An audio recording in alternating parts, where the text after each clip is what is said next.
मालविंदर सिंह जी लुधियाना से।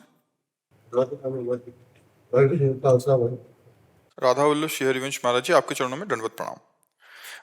महाराज जी, निरंतर नाम जप व हर श्वास में नाम जप का प्रयास एवं अभ्यास करते हुए जब भी हम गुरुवाणी जी का पाठ, कीर्तन या कथा श्रवण करते हैं, उस समय नाम जप कैसे करना चाहिए? वही भजन का एक अंग नाम जप है। तो लीला कथा का जब हम गायन कर रहे हैं वो भी भजन है, जो गुरुवाणी का गायन कर रहे हैं वो भी भजन है, एकाग्रता पूर्वक सुन रहे हैं वो भी भजन है। जब हम अपने गुरु सेवा में हैं या इष्ट सेवा में हैं, गुरुद्वारे में सेवा भी तो है ना, तो उस समय हमें शरीर से सेवा करनी है पर मन को नाम में जरूर लगाना है। लेकिन जब लीला कथा सुन रहे हैं तो उसमें शर्त नहीं कि नाम चलना चाहिए। फिर तो लीला कथा में ऐसे डूब जाओ कि जो गायन किया जा रहा है, जो श्रवण किया जा रहा है, उसमें हमारी तन्मयता हो जाए, तभी लीला कथा श्रवण का विशेष लाभ माना जाता है। जैसे श्रीमद् भागवत का जब गायन किया श्री गोकर्ण जी ने, तो धुंधकारी 7 दिन में भगवत प्राप्त हो गया और वो दिव्य भगवत पार्षद देह धारण करके भगवान का एक विमान आया पार्षदों के से और उसमें विराज। तो गोकर्ण जी ने प्रश्न किया कि इतने लोगों को भागवत सुनाई गई, सबके लिए विमान लाना चाहिए, तो ये भेद कैसा?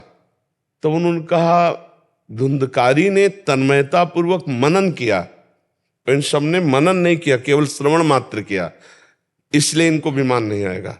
अगर अगली बार फिर कथा सुनाओ और ये सब मनन करें तो सब, तो कहते हैं कि वहां इतने विमान दूसरी बार आए कि एक भी कोई श्रोता नहीं बचा, सबको भगवत प्राप्ति हुई।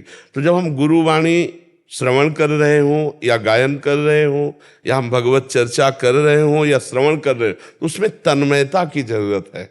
हम तन्मय होकर सुने, उस समय नाम जप ना चलना वो दोष नहीं माना जाएगा, वो एक ही अंग है। भगवान की प्राप्ति के लिए समर्थ है भगवान की कथा, समर्थ है भगवान का नाम, समर्थ है भगवान की सेवा, समर्थ है भगवान के प्रति समर्पण, समर्थ है भगवान का चिंतन स्मरण।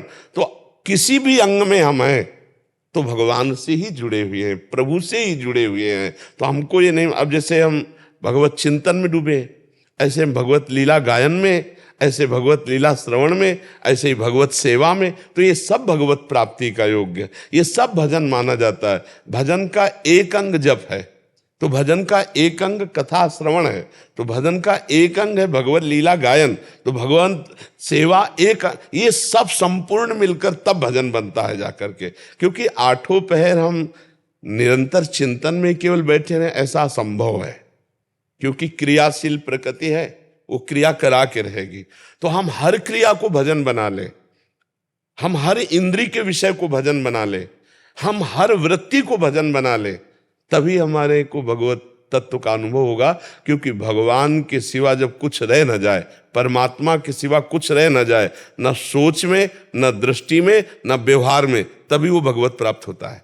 जब तक अन्य है तब तक भगवत प्राप्ति नहीं होती। अन्य को अनन्य में ले आना है, एकमात्र भगवान का चिंतन, एकमात्र भगवान की लीला कथा, एकमात्र भगवान के लिए कर्म करना। संसार में कर्म किए बिना कोई एक क्षण भी नहीं रह सकता, तो हर कर्म को हमें भगवत स्वरूप बना देना है। समझ पा रहे? वो निरंतर भजन ही माना जाएगा।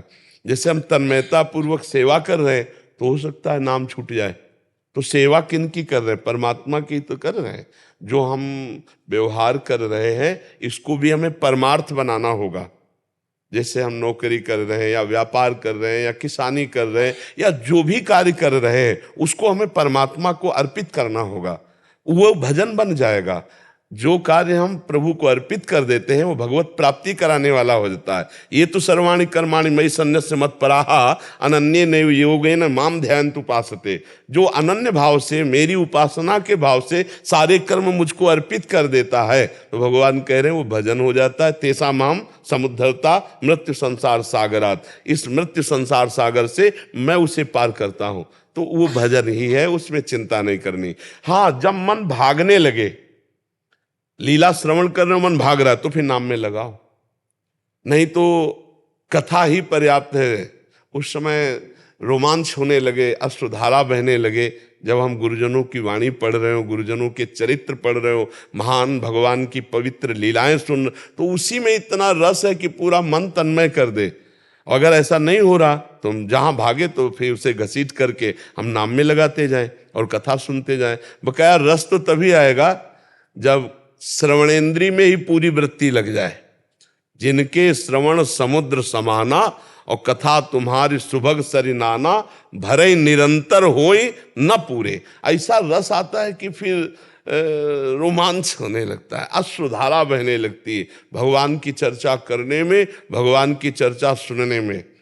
अगर रस आ गया तो फिर और कुछ बकाया नहीं रह जाएगा, फिर रूप और लीला ये दोनों प्रकाशित हो जाएंगे। भगवान का रूप, भगवान की लीला। भगवान का साक्षात्कार कराने में सर्वसमर्थ जैसे नाम है, ऐसे लीला है। मथुरा की ब्राह्मण पत्नियों ने कोई और साधना नहीं की थी, केवल वृंदावन से पुष्प मालिनी लेकर जाती और बताती लाला ऐसी पोशाक धारण किया था। आज लाला ने ये लीला की तो उनके हृदय में लालसा जागृत हो गई, जो दुर्लभ वस्तु है भगवत मिलन की। तो भगवान ने संयोग बुलाया और एक दिन सखाओं को बहुत भूख लगी और ऐसी दिशा में ले गए जहां उनका भोजन पहुंचना संभव था, और भगवान सुबह लाए नहीं। तो अब सखाओं ने कहा, कन्हैया यहाँ भोजन आने वाला है नहीं, भूख बहुत लगी। तो कहा जाओ। पहले ब्राह्मणों के पास भेजा, वेदज्ञ हैं, याज्ञिक हैं, लेकिन भगवत भाव रहित है। क्योंकि अगर भगवत भाव होता तो वो कह रहे थे कि श्री कृष्ण बलराम भूखे हैं, यज्ञ भुगता भगवान स्वयं मांग रहे हैं, उन्होंने मना कर। अच्छा, ना भगवत भाव हो तो भी यज्ञ का एक धर्म होता है कि अगर कोई भूखा आ जाए तो वापस न जाने पावे, कोई याचक आ जाए तो लेकिन उन्होंने ध्यान नहीं दिया कि ये तो ग्वाले हैं। लौट कर गए, भगवान से कहा कि उन लोगों ने तो भोजन नहीं दिया। तो बोले उनकी पत्नियों के पास जाओ। और बोले प्रभु पत्नियों के पास, बोले उनसे हमारा परिचय है, क्योंकि वो लीला कथा सुनती है। और वो जो ही जाके ऐसी प्रार्थना की तो भर भर कर थाल किसी के रोके नहीं रुकी, और भगवत साक्षात्कार हुआ और भगवान ने उनका प्रसाद पाया।